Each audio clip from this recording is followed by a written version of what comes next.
Hey guys, and welcome back to my channel.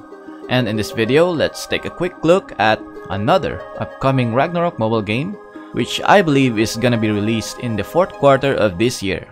So I took the chance and played a Taiwan server to see how this game goes. And just a heads up, this game will make you feel playing the classic PC version of Ragnarok. So veteran RO players like me are very intrigued and somewhat curious on what this game has to offer. On the login screen, as you can hear, it's the original version of the login background music. No remixes whatsoever. And now we'll log in. As you can see, the character selection interface is really similar to the classic. I can't just show you the character creation since I already tested 4 job classes. And somehow my account only has a 4 character slot limit, just like the other Ragnarok mobile games, which I think it sucks, because I know this will only be locked through a cash shop. Anyway, let's check the gameplay. And yes, this game has a fully rendered graphics of a classic PC version of Ragnarok, with a bit of tweaking and some modifications to make it work through our mobile devices, just like having the skill wheel and auto functions for our convenience. Attack animation and the sound effects is still the same, and what I really like is they still keep the looting process. So regardless if you're a ranged character, like my archer, if you kill monsters from afar and they drop some loots, you will still get close to it to get the items, just like old days. And I really like it, to be honest, because it doesn't give a huge advantage for the ranged classes, but there are still some instances that archers have the upper hand on the early game, and I will talk about it later. And from here, the interface starts to be a bit different, and I don't really mind. Though I like the classic interface of stats, skills, and more, to be honest, but yeah, I'll take it. Stats are still the same. We have the strength, agility, vitality, intelligence, dexterity, and luck. And below are the stat points remaining. Then on the right side, we have the more detailed stats that consist of attack, defense, crit, resistance, and many more. The next tab is the inventory, which consists of equipment, consumables, materials, and any other items. I can't just show you more of the equipment features because I really don't understand the language. But as far as I know, they still have the gear enhancement, refinement, and card slots.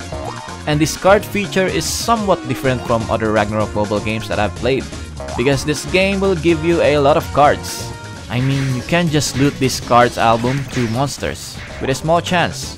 Not really hard to farm though. And these cards will be needed to upgrade other cards that you want. And also, you can craft a card just by farming materials through a specific monster. I just noticed by looking up through rankings that monks and crusaders were already available for 2 job classes. Yeah, I know, ranking feature really sucks, because this makes the player be more competitive, which is fine, but we know that mobile games are very ridiculous in terms of monetization, and while players will just spend thousands of dollars to make their characters strong and not through in-game grinding. Though I do respect them because they make the game alive and support the developers. That's just how this feature milks the players. Moving on, I'll show you the skill interface. Here is the novice skills. They only have the first 8, I think. No plated skill. Then here we have the first job skills. And here we have the skill settings. We have the manual and the auto. So I think it doesn't have a player-to-player trade, because I can see here that they have a market which you can post your items to sell. And it kinda sucks to not have that feature on a classic graphics RO game, which lessens the nostalgia, but I get it and I don't blame them. It's just a pity to not have the stalls because it makes the town somewhat alive, just like old days. Okay, so let's talk about the grinding feature of this game. The one that I have noticed easily is this interface. It looks very similar to Ragnarok X New Generation's fatigue system. You will have a daily of 120 points to consume, but the way it functions is somewhat different.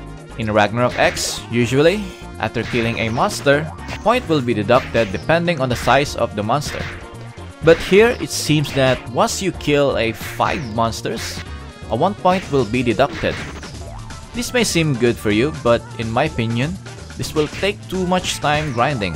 They could have just made a 1 monster to 1 point ratio, and experience and reward will be times 5 to compensate for it. And so I have my fair share about the combat.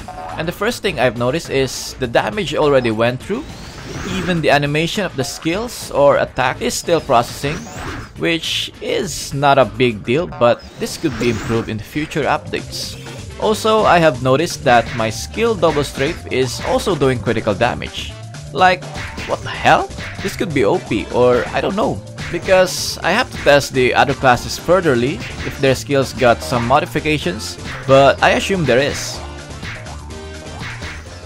So there really are some modifications on the characters. Because for some reason, when I use double strafing, the auto blitz is also triggering, which is weird and good at the same time, considering double strafe is a skill damage, not a normal attack. But I think I know how to build my hunter when this game comes out globally. So you better stay tuned on this channel as I am making guides for all classes.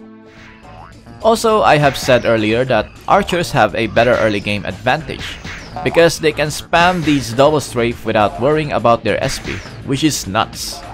And I don't like this one, to be honest. In the classic experience, we rarely use SP potions as it is very expensive to buy, especially in the early stages of the game. So we rarely use skills and just do normal attacking. Other classes like Mage, Acolyte, Swordsman, and Merchant have the offensive skills that they can spam, which will elevate their leveling experience. However, Thief classes may not be a better choice for early game, because we know Thieves excels in a normal attacking, but they lack in skill spamming. In this game where classes are mostly be using SP potions, Thief may not be in a good spot, but once they have reached second job, Assassins will definitely one of the best DPS because they can spam their Sonic Blow, which has a higher skill multiplier, and who knows, it might crit. And their skill delay is also based on attack speed. So if you want to be an assassin in this game, you better need to have some patience for early game. So what do you think about this game? Is this gonna be a contender of Ragnarok Origin? In my opinion, it does have a potential to be a better Ragnarok mobile game than the previously released game Ragnarok Rebirth.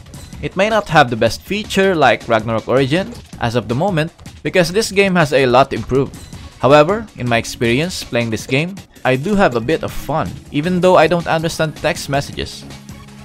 The only thing that is capable of making me play this game is only the graphics, sound effects, background music, and the character sprites. It all comes down to nostalgia. So yeah, I'll be playing this game once it is released globally, and I will see you guys there too. So are you gonna play this game when it is globally released? Let me know down in the comments. And stay tuned as I will make an update for class guides for this game. As always, thank you for watching. Please like and subscribe to my channel. Stay safe, and I'll catch you guys on the next one. Lights out.